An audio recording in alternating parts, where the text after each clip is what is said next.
안녕하세요. 한 인생을 책임진다는 건 참 막중한 임무이기도 하고 어려운 미션이기도 한데요. 아마도 아이를 키우고 있는 부모의 자리에 있으시다면 자식을 키우는 일이 얼마나 어려운 일이고 해도 해도 끝이 없는 일인지를 잘 알고 계실 거라 생각합니다. 자식이 부모가 되어봐야 그 부모 마음을 이해한다고 하잖아요. 제가 아이를 낳기 전까지는 이 말을 깊이 있게 이해하지 못했었는데 지금은 제가 부모가 되고 또 저의 부모를 봉양하는 위치에 있게 되니 이 모든 말이 점차 이해가 되기 시작했어요. 그리고 특히나 저희 시아버지를 보면서 부모가 되기란 참 어려운 거구나 라는 생각을 많이 하게 되었죠. 지금부터는 저희 시아버지 에피소드를 이야기해 볼까 하는데요. 주변의 많은 지인들이 저희 시아버지 이야기를 들으면 참 눈물 없이는 들을 수 없다고 이야기해 줄 때가 많이 있습니다. 공감이 가면서도 한편으론 안타까운 게 바로 우리 시아버지의 삶이었거든요. 이 이야기를 조금씩 해보도록 하겠습니다. 우선 저희 시아버지와의 인연은 당연한 거지만 남편을 만나면서부터 시작되었어요. 남편과 저는 강원도에서 태어나 그곳에서 자랐습니다. 동네가 워낙 좁아 서로 지나만 가도 얼굴을 다 아는 곳에서 함께 자라왔는데요.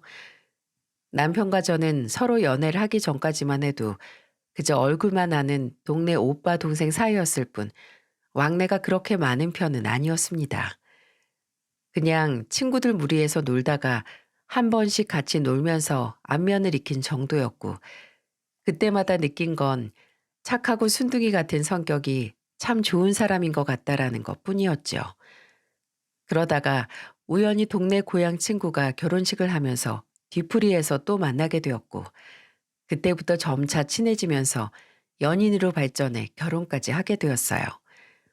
만나면서 이 사람은 제가 알던 사람 그대로 정말 순둥이였습니다. 때가 많이 묻지 않아서 무엇이든 계산적으로 행동하지 않아 정말 좋았어요. 근데 특이하게도 제가 연애를 하면서 시댁을 겪어보니 이 시댁은 참 특이한 집안이었네요. 우선 동네에서도 알부자로 통하던 이 시댁 쪽은 소도 많이 키우고 있었고 땅도 꽤 있어서 저희 동네에서는 꽤나 잘 사는 집안으로 통하고 있었어요. 반면에 저희 집은 2층짜리 건물을 소유하곤 있었지만 서울과는 시세가 많이 달랐기에 그리 부유한 편은 아니었습니다. 그래도 1층에서 소고기집을 운영하고 2층에서 살면서 그렇게 어렵게 자라진 않았어요. 두 부모님은 동네 주민답게 이미 서로 잘 알고 있는 집안이었기에 결혼 허락도 쉽게 받을 수 있었죠. 대신에 저희 엄마가 결혼 전에 저한테 딱 한마디를 하시더라고요. 예, 너 시아버지 될 사람 살면서 대하기가 많이 어려울 거다. 우리 동네에서는 알부자에 올곧고 바른 사람으로 통한다고 하지만 집안에서는 엄하기로 유명한 사람이야. 내가 그게 마음에 걸려서 네 결혼을 말려볼까 싶었는데 그래도 네 시아버지가 교양 없는 사람은 아니라서 보내는 거니까 이것만 잘 기억하고 있어. 네 시아버지 상당히 엄하고 까다로운 사람이라는 거. 대신에 안 사두는 사람이 참 좋아. 그 사람이 몸이 좀 약하긴 해도 젊을 때는 온 동네 힘든 일은 두 팔 걷고 나서서 도와줬던 사람이야. 지금이야 뭐 나이 들면서 몸이 워낙에 약해진 것 같긴 한데 그래도 이제 결혼하면 네 부모나 마찬가지니까 잘 모셔라. 힘들면 이 엄마도 있으니까 가서 같이 뭐든 도와줄 수 있으니까 말하고. 알았지? 알았어, 엄마. 안 그래도 저번에 인사드리러 갔는데 시어머니는 진짜 몸이 좀 약하신 것 같더라고.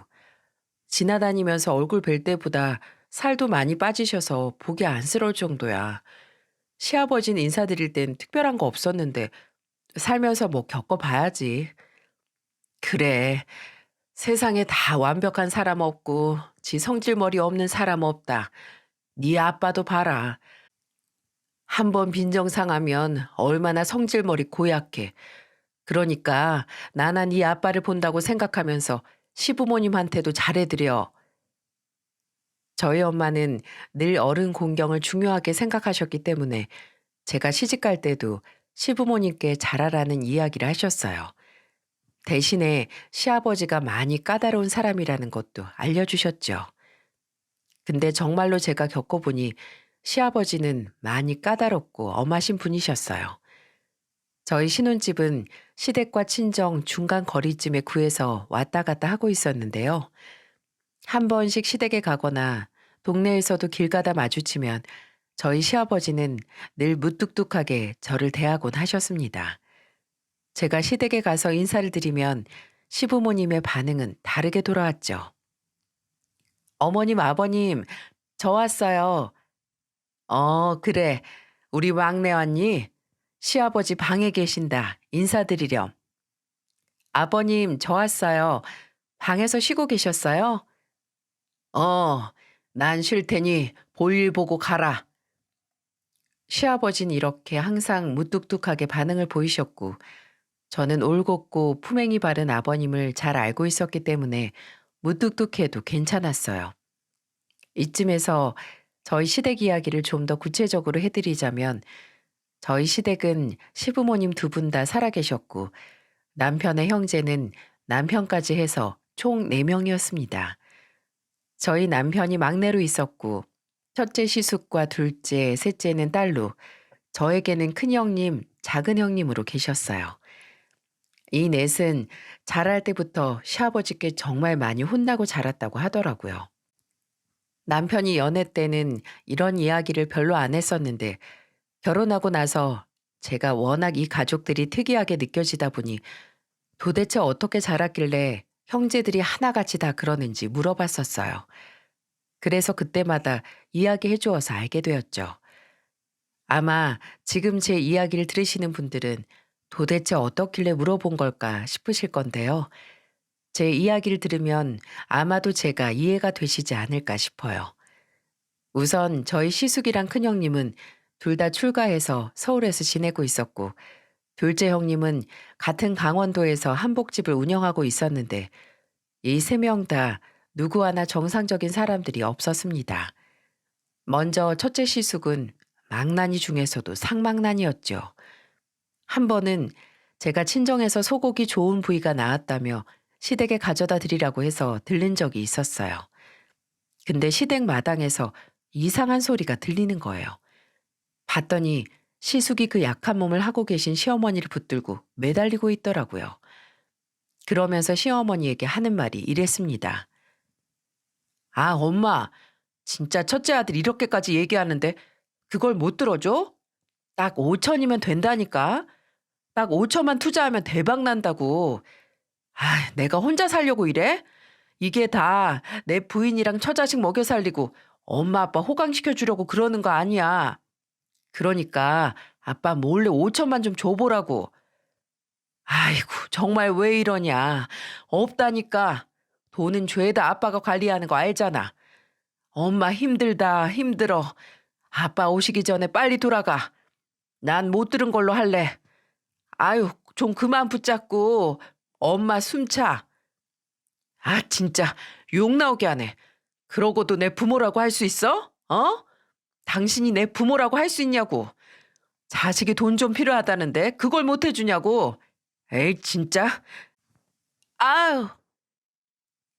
저는 점점 시숙의 언성이 높아지고 시어머니가 힘들어 하시는 게 보이길래 얼른 쫓아서 말리려고 했고, 말릴 틈도 없이 시숙은 제 분에 못 이겨 시어머니의 팔을 잡고 한참 흔들다 아예 어깨를 밀쳐서 넘어뜨리고 말았어요. 저는 놀라서 시어머니께로 다가갔고, 시숙은 제 분에 못 이겨서 시어머니 상태가 눈에 보이지도 않는 듯 했습니다. 아주버님, 뭐 하시는 거예요? 다짜고짜 찾아와서는 이게 웬 행패예요, 행패가. 어머님 지금 넘어지신 거 안 보이세요? 제발 정신 좀 차리세요. 요즘 같은 세상에 투자 뭐 아무나 하는 건 줄 아세요? 뭐요? 말 다 했어, 재수 씨? 아, 이 사람이 보자 하니까? 하여간에 내가 막내 놈이 동네 총구석 여자 만나 결혼한다고 할 때부터 알아챘어야 했는데 뭣도 모르는 게 까불어. 당신이 뭔데 참견이냐고. 썩 꺼져 있어. 제가 왜요? 제가 왜 꺼져요? 아주버님이나 꺼지세요. 당장 안 가시면 저 시아버지 모시고 올 거니까 알아서 하세요. 저는 외출해서 안 계시는 시아버지까지 불러들일 작정으로 시숙과 싸웠고, 시숙은 그 자리에서 시아버지를 부른다는 소리에 주랭랑을 치고는 도망가 버렸어요. 하지만 결국 시숙은 시아버지에게 된통 혼나고 말았습니다. 왜냐하면 그날 시숙의 행동으로 인해 시어머니에게 일이 하나 터져버렸거든요. 아유, 아이고, 아가, 나 못 일어나겠다. 엉덩이가 왜 이렇게 아프냐? 아이고, 아이고, 어머님, 왜 그러세요? 못 일어나시겠어요? 아, 어떡해? 잠시만요. 119 부를게요. 결국 시어머니는 시숙 때문에 넘어질 때 엉덩이에 금이 가버렸고, 그걸로 인해서 병원에 입원까지 하게 되었어요. 그때 저는 너무 화가 나서 시아버지께 모든 걸 다 일러 바쳤습니다.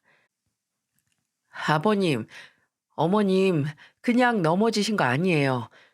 아주버님이 서울에서 오셔가지고는 시어머니한테 당장 5천만 원 내놓으라고 행패 부리다가 어머님이 못 해주겠다고 하니까 제 분에 못 이겨서 확 밀어버려가지고 어머님이 넘어지신 거예요. 제가 다 봤어요. 뭐야? 내 이놈 자식을? 시아버지는 곧바로 시숙에게 전화를 걸어서는 당장 내려오라고 호통을 치셨어요. 물론 다른 사람이 봤을 때 일을 왜 더 키웠냐 할 수 있지만, 사실 시숙이 이렇게 뒤에서 시어머니께 행패를 부린 건 이번뿐만이 아니었어요. 꼭 비겁하게도 시아버지가 안 계신 틈을 타서 어머니께 와서 행패를 부렸고, 그때마다 저와 제 남편이 알고는 어르고 달래고 하다가 나중에는 싸우기까지 했었지만, 시숙에게는 전혀 통하지 않았습니다. 그러다 결국에는 이 선 넘는 짓까지 하게 되어 제가 큰맘 먹고 저지른 일이었어요. 저희 시숙이 시아버지만큼은 굉장히 무서워했기 때문에 그날 바로 내려와서는 호되게 혼이 났습니다. 시아버지도 화가 나서 시숙을 때리려 했지만 다행히 저희 남편이 말리면서 일단락이 되었어요. 이외에도 무수한 에피소드가 있지만 저희 첫째 시숙의 간단한 에피소드는 이러합니다. 그리고 큰형님도 만만치 않은 에피소드가 많이 있어요. 저희 큰형님은 어릴 때부터 동네에서도 날라리로 유명한 사람이었는데요. 워낙에 동네가 좁아서 한 동네만 지나가면 아는 얼굴들이 많은 곳이었기 때문에 저는 큰형님도 먼 발치에서 어떤 사람인지 대충 알고 지내고 있었어요. 그러다 결혼해서는 얼마나 더 개차반인지 알 수 있었죠. 한 번은 명절 때 온 가족이 다 시댁으로 모인 적이 있었습니다.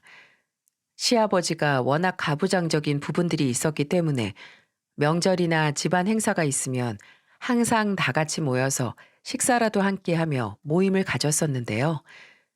그때마다 온 형제들의 자녀들까지도 다 모였었기 때문에 꽤나 큰 모임이 되곤 했었어요. 저는 모임 때면 늘 식사를 손수 준비하시는 시어머니를 옆에서 거들었는데, 저희 큰형님이나 작은형님은 일체 거들떠도 보지 않았습니다. 늘 밥때가 되면 와서 밥 먹고 한참 웃고 떠들다 가면 끝이었어요. 뒷정리도 그래서 남편이 다 해주고 설거지까지 마무리해줄 정도였죠. 그만큼 형제들이 철이 없는 집안이었는데 큰형님은 제일 철딱서니가 없었어요. 아무리 생각해도 정말 어떻게 사람이 이렇게까지 철이 없을까 싶더라고요. 한 번은 명절에 또 내려와서 한참 밥을 먹고 있는데 큰형님이 갑자기 손뼉을 탁 치며 이렇게 이야기를 하는 거예요. 어머, 이 글은 너무 예쁘다. 엄마, 이거 엄마 거야? 아니, 이런 예쁜 그릇은 또 어디서 났대? 나 안 그래도 요즘 그릇 모으는 취미 있었는데 이거 내가 가지고 가면 되겠다. 아무래도 이런 총구석보다는 우리 집에 더 잘 어울리지 않겠어?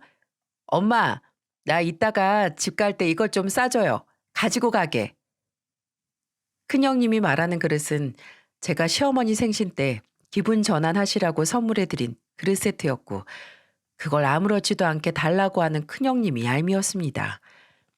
심지어 큰형님은 어머니 생신 때 연락 한 번이 없었기 때문에 더 얄미워서 제가 이렇게 이야기를 했어요. 형님, 그거 제가 어머님 생신 선물로 해드린 거예요. 어머님이 그거 받고 얼마나 좋아하셨는데 그걸 낼름 가지고 가려고 하세요? 형님은 어머님 생신 때 전화 한 통도 없으셨으면서 딸이 달라고 하면 그냥 주는 거지.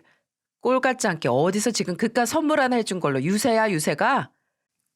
유세가 아니라요. 사실을 말씀드린 거예요. 어머님이 이거 받고 얼마나 좋아하셨는데 그걸 뺏어가냔 말을 하는 거라고요. 어머님, 이거 형님 절대로 주시면 안 돼요. 아셨죠? 이거 형님 드리면 저 진짜 엄청 서운해할 거예요. 시어머니는 저와 큰형님의 대립에 난감하신 듯 했어요. 그때 이 대화를 정리하신 것도 저희 시아버지였습니다. 아, 그만들 못해? 어디서 밥상머리 앞에서 싸우고들 난리야. 둘째 너는 모자란 게 있다고 니네 엄마 걸 뺏어가길. 다들 조용히 해. 밥 먹고 있는데 정신 사납게 싸우고 있어. 저희는 시아버지 역정에 둘 다 입을 꾹 다물 수밖에 없었어요. 근데도 꾸역꾸역 큰형님은 시어머니에게 그릇을 뺏어가려고 하길래 제가 안 된다고 우겼어요. 결국은 못 가지고 가시긴 했지만 그걸로 엄청 삐져서는 한동안 시어머니한테 연락도 안 했다고 하시더라고요. 진짜 기가 찼습니다. 사람이 철이 없어도 유분수지 어떻게 그렇게까지 철이 없는지. 여기까지가 저의 큰형님이고 저희 둘째 형님도 멀쩡하진 않았어요. 저희 둘째 형님은 도통 이 집안의 관심이라고는 없었습니다. 항상 아버님의 성화에 못 이겨서 시댁에 오긴 해도 늘 말 한마디 없이 밥만 먹고 자리만 채우다 가기 일쑤였죠. 어머님이 엉덩이뼈에 금이 가서 병원에 계실 때도 연락 한 번도 없었던 것이 우리 작은 형님이었어요. 큰형님은 그나마 입방정을 떠는 걸 좋아하는 사람이었기에 전화 와서는 한참 아주버님 욕을 하다가 시어머니 속을 뒤집어 놓기 일쑤였지만 작은 형님은 냉철 인간이 따로 없을 정도였습니다. 나중에 우리 시어머니가 돌아가실 때도 눈물 한 방울 안 흘리면서 갈 사람 간 건데 뭘 그렇게 유난을 떠냐며 한마디 한 사람이 우리 작은 형님이었어요. 그렇기 때문에 저는 이 특이한 형제들을 보면서 남편에게 도대체 유년 시절을 어떻게 보낸 건지 물어보게 되었고 저희 남편은 이게 다 엄한 시아버지 영향이 크다고 말을 해주었어요. 물론 자식 막 키우고 싶은 사람이 어디 있겠어요? 근데 저희 시아버지는 훈육 방법이 좀 세셨던 것 같았습니다. 매를 드는 건 기본이었고 강하게 키운답시고 자식들에게 눈길을 거의 안 주신 것 같더라고요. 그래서 형제들이 아플 때도 항상 시어머니가 다 케어를 했었다고 해요. 거기에 상처받은 작은 형님은 아예 집안에 무관심한 사람이 되었고 첫째 시숙과 큰 형님은 그냥 엇나간 것 같았습니다.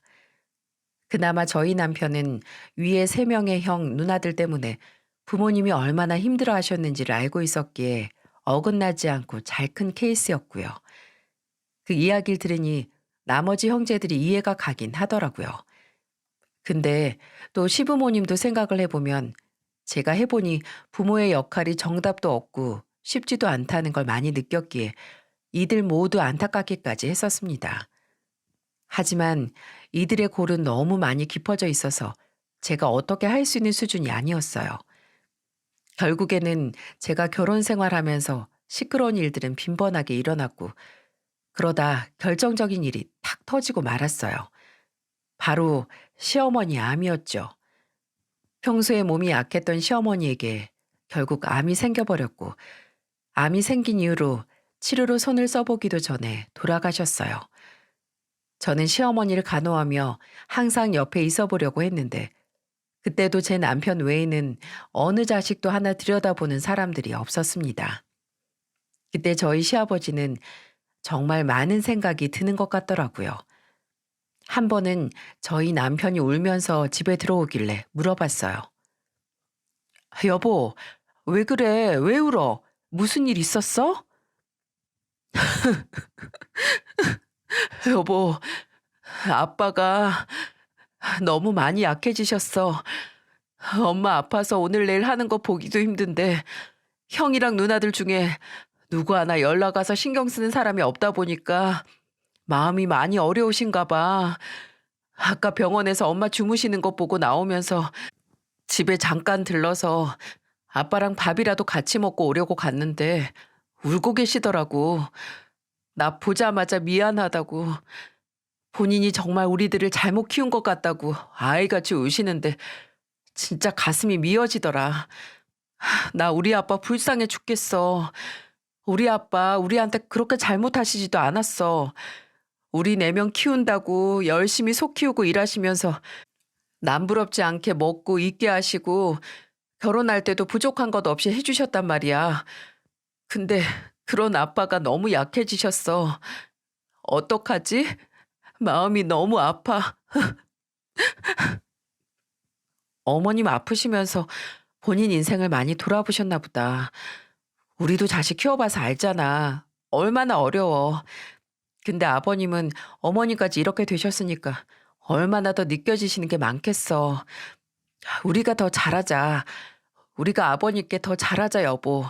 나도 정말 딸 노릇 열심히 해볼게. 고마워. 고마워, 여보. 나도 장인 장모님께 정말 잘할게. 정말 고마워, 여보. 남편은 그날 시아버지로 인해서 정말 많이 울었습니다. 그리고 얼마 못 가 시어머니는 돌아가셨고 그 이후부터는 이 집안의 비극이 더 본격적으로 일어나기 시작했어요. 시아버지는 어머님이 아프셨을 때부터 조금씩 마음이 약해지시더니 아예 돌아가신 이후로는 완전히 이빨 빠진 호랑이가 되어 그냥 동네에 돌아다니는 노인과 다름이 없으셨습니다. 원래 시아버지는 멋쟁이 기질도 있어서 옷도 멋스럽게 잘 입으셨고 항상 당당하면서도 근엄 있게 다니시는 분이셨어요. 하지만 어머님 장례 이후부터는 거의 삶을 포기하신 사람처럼 사셨어요. 그리고 이때를 노리고 저희 형제들은 아주 하이에나처럼 몰려들어와 시아버지를 이용해 먹기 시작했어요. 평소에 저희 시아버지의 돈을 잘 노렸던 첫째 시숙과 큰형님은 아버님이 약해진 틈을 타서 하루가 멀다 하고 서울에서 강원도로 내려와 시아버지를 구슬리기 시작했어요. 아빠, 저 돈 좀 주세요. 이번에 친구가 사업을 한다는데 아이템이 기가 막혀요. 여기에서 저 투자하면 정말 대박 납니다. 엄마 살아생전에 그 돈 아낀다고 엄마한테도 안 준 돈 그렇게 쟁여두면 뭐 할 거예요? 그동안 엄마한테 못한 거 다 저희한테 한다고 생각하시고 돈 좀 주세요. 딱 5천이에요, 5천. 5천만 있으면 그 사업 대박 나고 저 부자 돼요. 그럼 아빠 손주들 남부럽지 않게 먹여 살릴 수 있어요. 시숙은 또다시 슬슬 내려와 시아버지에게 투자 타령을 했고 시아버지는 그때부터는 마치 혼이 나간 사람처럼 거절없이 전부 다 그들에게 주기 시작했어요. 원래 남편의 말에 의하면 시숙이 결혼하기 전 총각 시절에 한 번 사업에 실패한 적이 있었는데 그때 신용불량자가 될 지경에 이를 때에도 시아버지는 본인 인생은 본인이 책임지는 거라며 눈 하나 깜짝 안 하고 돌아섰다고 하더라고요. 그만큼 칼 같고 엄하신 분이었는데 시어머니가 돌아가신 이후로는 거침이 없이 그냥 다 내주고 계셨습니다. 그래서 저랑 남편이 아버님께 가서 얼마나 말렸는지 몰라요. 아빠, 진짜 형 저렇게 돈 다 내주면 안 된다니까? 왜 그래요, 정말? 저거 그냥 다 말아먹을 건 눈에 뻔히 보이잖아요. 근데 왜 주냐고요? 내가 그동안 너희한테 너무 못해서 그래서 주는 거다. 내가 모르겠니 그걸? 근데 이제 나도 더는 악착같이 사는 거 칼같이 선 긋고 사는 게 지긋지긋하고 힘들다. 그러다 또 네 엄마처럼 한순간에 잃게 되면 나 정말 못 견뎌. 시아버지는 완전히 마음이 약해져서는 저와 남편의 만류가 들리지 않으셨어요. 그러다 이번에는 큰형님이 또 난리였네요. 어느 날 갑자기 큰형님이 짐을 싸들고 강원도로 내려왔더라고요. 그러고는 하는 소리가 가관이었어요. 아빠, 나 남편이랑 여기 내려와 살기로 했어. 아빠 안 그래도 혼자 사느라 적적한데 우리 애들도 이제 다 커서 독립한 마당에 아빠 돌아가실 때까지 우리가 모실 테니까 그렇게 아세요. 시아버지에게는 한마디 상의도 없이 내려온 큰형님을 보면서 모두가 당황해 있지만 그때도 시아버지는 아무렇지도 않게 큰형님 부부를 받아들였어요.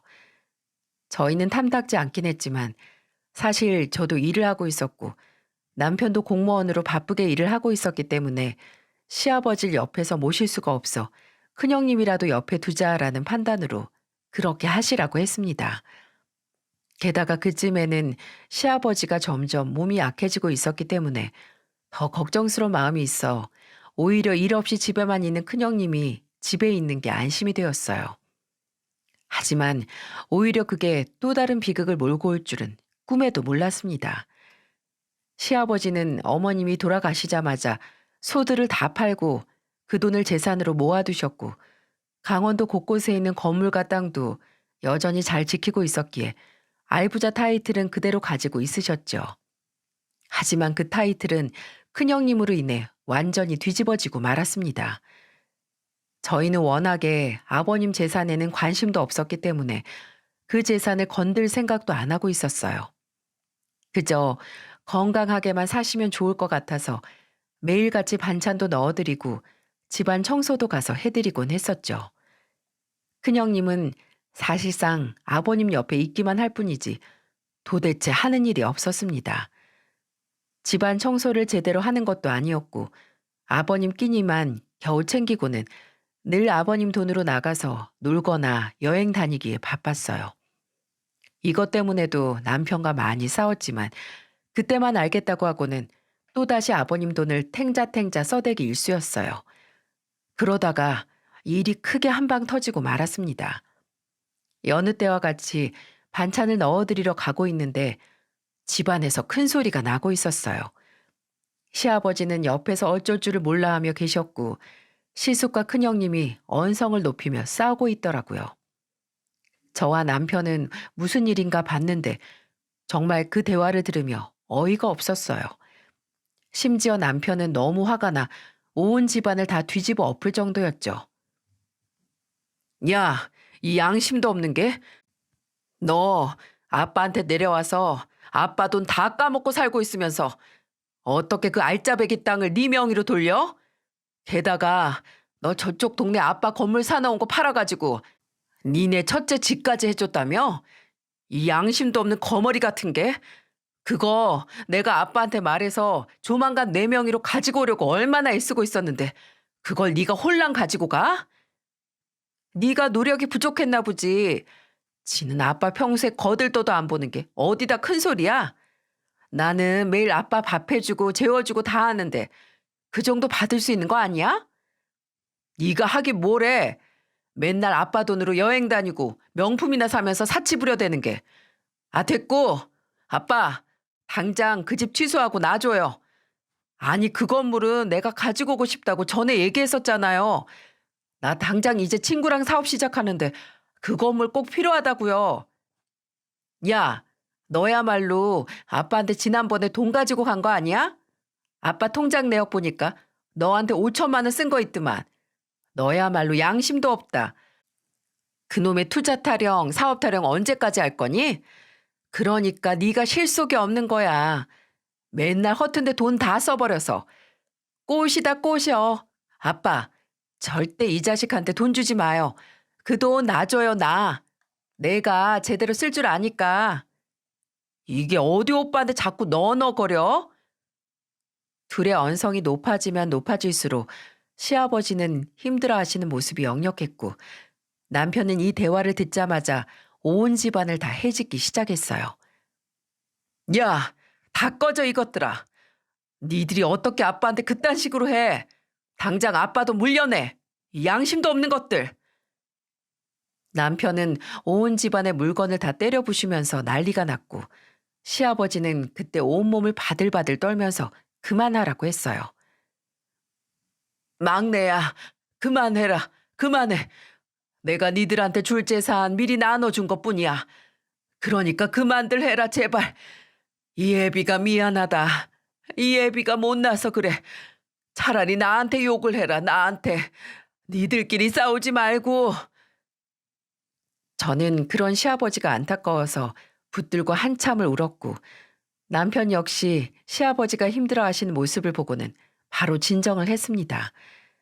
하지만 큰형님과 시숙은 여전히 정신을 차리지 못한 채 그 자리만 얼른 피하고는 나중에 또 거머리처럼 다가왔죠.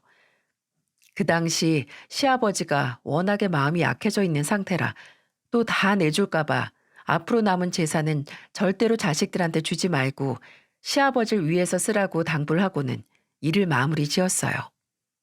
그때부터 큰형님도 조금은 정신을 차렸는지 시아버지 재산 노리는 걸 그만하고 그저 남은 돈 쓰는 것에 재미를 붙이며 살고 있었습니다.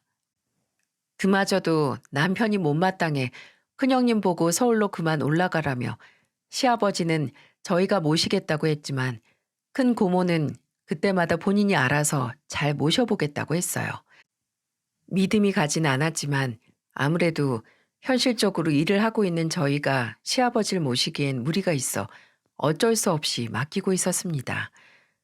그 사이에 시아버지는 몸이 약해지면서 생긴 치매기가 점점 심해졌고 급기야는 나중에 인지 기능이 완전히 떨어져 대소변도 못 가리는 수준이 되고야 말았어요. 한 번씩 대소변을 못 가릴 때마다 큰형님은 저한테 전화를 해서는 얼른 와서 치우라고 성화를 부렸고 저는 처음 한두 번은 가서 치워주다가 나중에는 워낙에 그 심보가 고약하게 느껴져 제가 알아서 치우라고 하고는 무시한 적도 있었어요. 그때마다 시아버지가 걱정이 되긴 했지만 그래도 제가 안 하면 형님이 할 수밖에 없었기 때문에 나름 큰 문제 없이 지내시는 것 같아 안심이 되었습니다. 하지만 결정적인 사건이 일어나고 말았어요.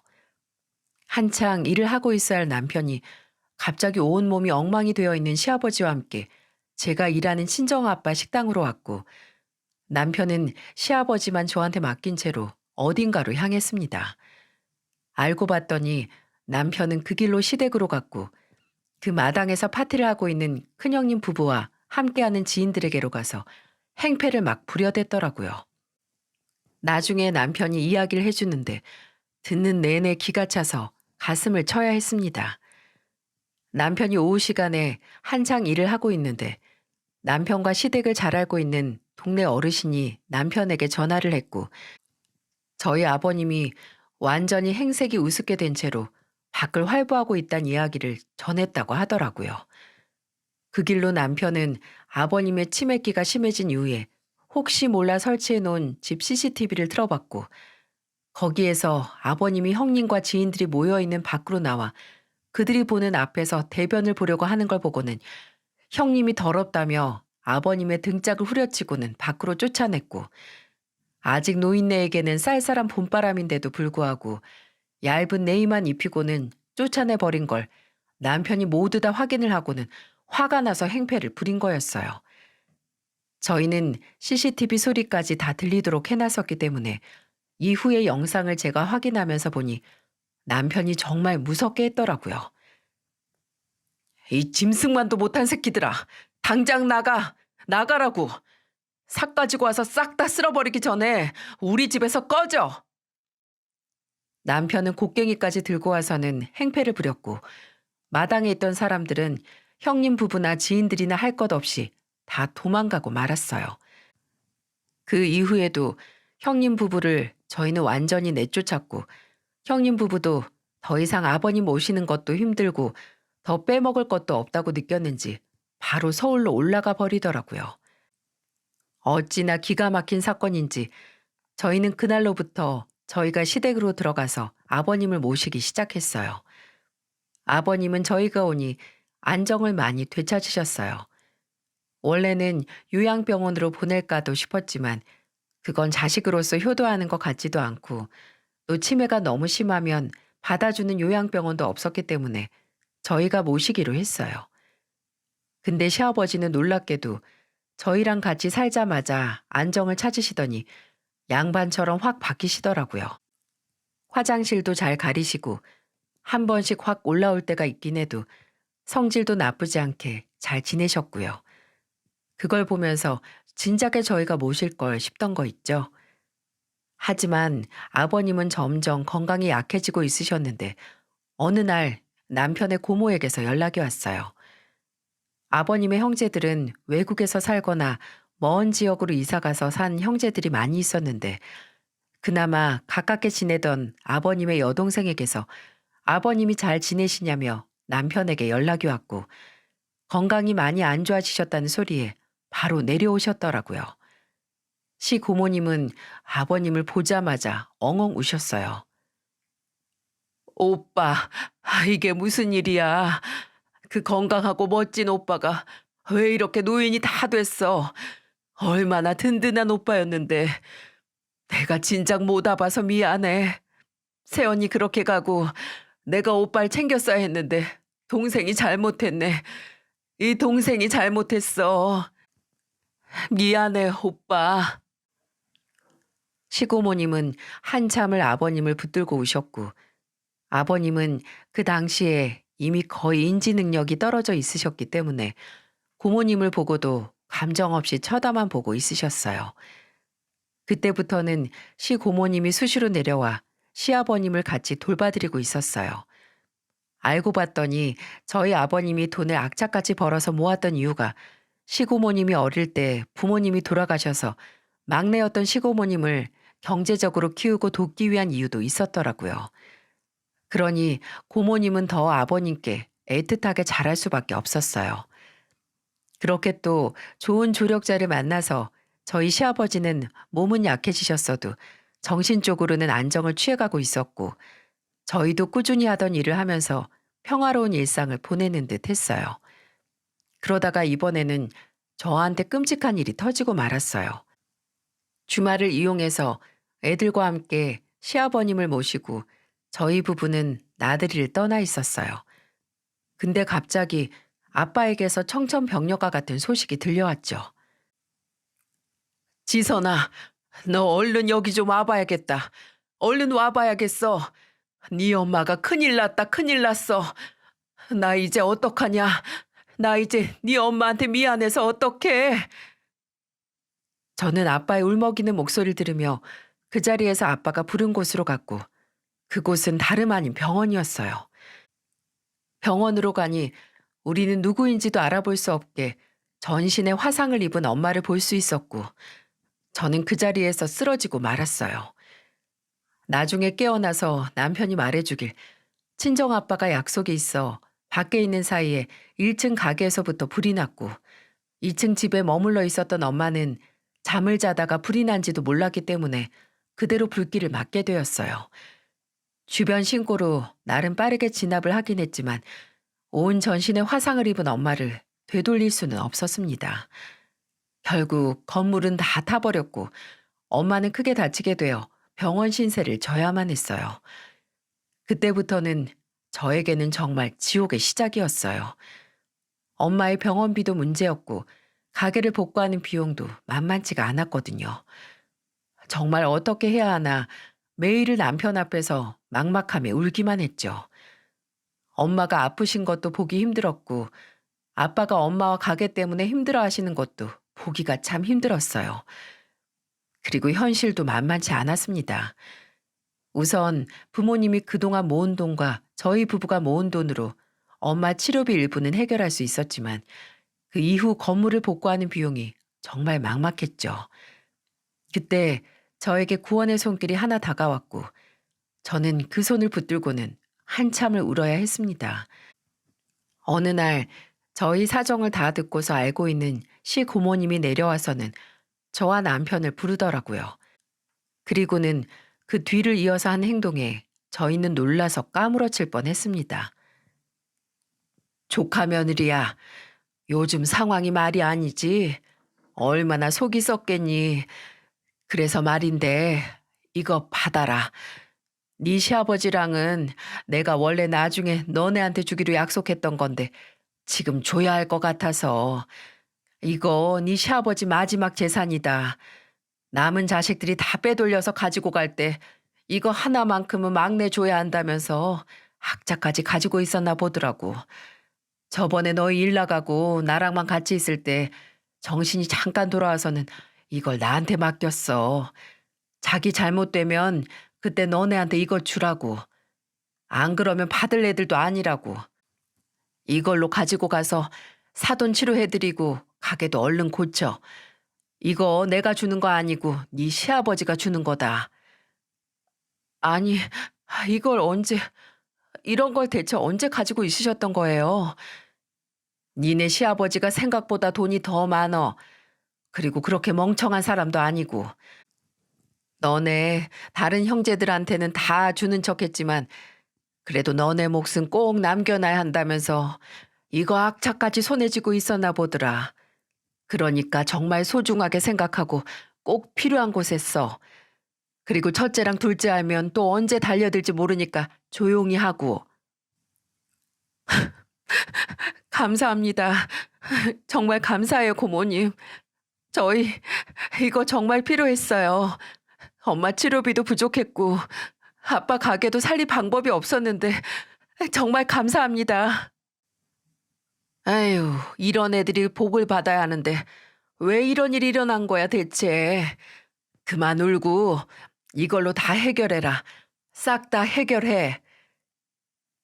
놀랍게도 시 고모님이 주신 돈은 무려 1억 7천만 원이라는 큰 돈이었고 저희는 그걸로 남은 엄마의 치료비와 가게 복구를 할 수 있었어요. 저희는 시 고모님께 돈을 받고 나서 그 길로 방에 누워 계시는 시아버지에게로 가서 얼마나 울었는지 모릅니다. 아버님, 정말 감사합니다. 이 돈 지키시느라 얼마나 어려우셨어요. 얼마나 마음고생이 심하셨어요. 정말 감사합니다. 잘 쓸게요. 정말로 아깝지 않게 쓸게요. 저는 엉엉 울면서 시아버지를 안아드렸고 시아버지는 비록 알아듣지 못하셨지만 제가 울고 있으니 울지 말라며 눈물을 닦아주시던 게 아직도 선명합니다. 그 이후에 아버님은 2년 정도를 더 계시다가 하늘나라로 가셨어요. 아버님은 돌아가실 때까지 정말 아이처럼 순수한 모습을 하고는 돌아가셨죠. 근데 돌아가시기 직전 더 놀라운 일이 하나 있었어요. 시아버지는 가끔씩 정신이 돌아오곤 했었는데 그때마다 항상 저희에게 미안하단 이야기를 많이 하셨어요. 근데 돌아가시기 전에 딱 한 번 마지막으로 정신이 돌아온 적이 있었고 그때 하신 한마디로 인해서 저와 남편은 그 자리에서 엉엉 울 수밖에 없었어요. 아가, 막내야, 고맙다. 그리고 사랑해. 사랑한다, 내 자식들. 이 애비가 부족해서 미안하구나. 애비가 부족해서 미안해. 아버님은 살아생전에 한 번도 하지 않으셨던 말씀을 하셨고 저보다도 남편은 아버님이 하신 그 사랑한다는 말 한마디에 완전히 무너져서 엉엉 울었어요. 그 뒤로는 한 번도 정신이 돌아오지 못했고 그대로 생을 마감하셨습니다. 시아버지가 돌아가신 이후에도 저희 집에 기적은 계속 찾아왔어요. 시아버지는 아버님이 지내시던 시댁 땅과 집을 모두 저희 남편 이름으로 돌려놨었고 아버님이 돌아가신 이후에 나오는 아버님의 보험료 수익자도 저희 남편 이름으로 해놓아서 그 모든 돈도 다 저희가 가지고 올 수 있었죠. 하이에나처럼 또 가지고 올 것 없나 파헤쩌던 큰형님과 시숙은 난리가 났었지만 또 한 번 굴삭기로 밀어버리고 아예 다 해치워 없애버린다고 말해버린 남편 덕에 그들은 그걸 다시 가지고 갈 수는 없었어요. 그리고 이후에 들려온 소식으로는 큰형님이 아버님께 뺏어서 가지고 간 재산을 큰 시숙의 꼬임에 넘어가 시숙 사업에 투자를 했는데 결국에는 망해서 모든 재산을 다 탕진한 듯 했습니다. 저희 집에까지 찾아와서 돈 좀 달라며 그 이야기를 하는데 눈 하나 깜짝할 저희가 아니었어요. 결국 그들은 다시 알거지가 되어버렸죠. 작은 형님은 아버님 장례식 이후에 또 연락 없이 지내고 있고요. 저와 남편은 시아버님이 주신 돈이 아직도 소중해서 쓰지 못하고 있어요. 나중에 더 좋은 집으로 이사가고 우리 애들 키우면서 의미 있게 쓸 생각입니다. 시아버지 덕분에 저희는 한 것도 없이 부유한 상태가 되었어요. 하지만 남편은 시아버님이 물려주신 재산보다도 돌아가시기 전에 시아버지가 해주신 그 사랑한다는 말 한마디를 잊지 못하고 있어요. 처음이자 마지막으로 해주신 말씀이었거든요. 덕분에 그게 삶의 원동력이 되었다고 말하고 있네요. 자식과 부모의 사랑은 얕은 것 같으면서도 깊은 것 같습니다. 그 여자가 인생에서 배운 가장 중요한 교훈은 완벽한 어머니의 길은 존재하지 않지만 좋은 어머니가 되는 길은 수없이 많다는 것이었다. 라는 명언이 있는데요. 저희 시아버지는 분명 자식들에게 좋은 아버지였다고는 말하기 어려울 수 있어요. 하지만 노력하는 아버지였다고 저는 말하고 싶네요. 그건 저희 남편도 인정하더라고요. 저는 앞으로 우리 아이들에게 좋은 엄마가 되어주기 위해 노력하며 살 생각이랍니다. 여러분도 누군가에게는 자식이고 부모이실 텐데요. 서로가 함께 좋은 존재가 되면서 살면 아주 좋을 것 같아요. 저도 남은 저희 친정 부모님께 정말 잘하며 살아보려 합니다. 앞으로의 저의 부모의 삶, 자식의 삶을 따뜻하게 응원해 주세요.